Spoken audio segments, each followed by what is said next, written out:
અડાજણમાં અમિતાભ બચ્ચનની એક ઝલક મેળવવા ચાહકો બેકાબુ, ધક્કા મુક્કીમાં રેસિડેન્સીનો મુખ્ય દરવાજો તૂટ્યો.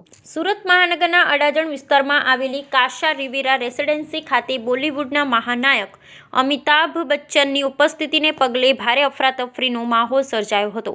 પોતાના લોકપ્રિય અભિનેતા શહેરમાં આવ્યા હોવાની જાણ થતાં જ મોટી સંખ્યામાં પ્રશંસકોનું ઘોડાપૂર ઉમટી પડ્યું હતું. જોતજોતામાં સ્થળ પર એકત્ર થયેલી મેદની એટલી વિશાળ બની ગઈ હતી કે વ્યવસ્થા જાળવવી મુશ્કેલ થઈ પડી હતી અને વાતાવરણ અત્યંત કોલાહલપૂર્ણ ભર્યું બની ગયું હતું. ઉત્સાહિત ચાહકોની ભીડ નિયંત્રણ બહાર જતા ધક્કામુક્કીના દ્રશ્યો સર્જાયા હતા, જેના પરિણામે રેસિડેન્સીના પ્રવેશદ્વારનો મુખ્ય કાચનો દરવાજો તૂટી ગયો હતો. આકસ્મિક રીતે બનેલી આ ઘટના અને અસંખ્ય લોકોના જમાવડાને કારણે સુરક્ષા વ્યવસ્થા સામે પણ પડકારો ઊભો થયો હતો. બેકાબૂ બનેલા ટોળાને શાંત કરવા અને પરિસ્થિતિને થાળે પાડવા માટે ફરજ પરના પોલીસ જવાનોને ભારે જહેમત ઉઠાવવી પડી હતી.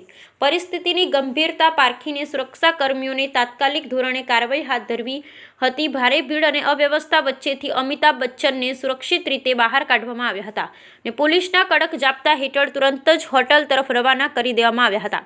આ ઘટનાએ ફરી એકવાર સેલિબ્રિટીઝની જાહેર મુલાકાત સમયે ભીડ નિયમન અને સુરક્ષા વ્યવસ્થા અંગે ગંભીર પ્રશ્નો ઊભા કર્યા છે.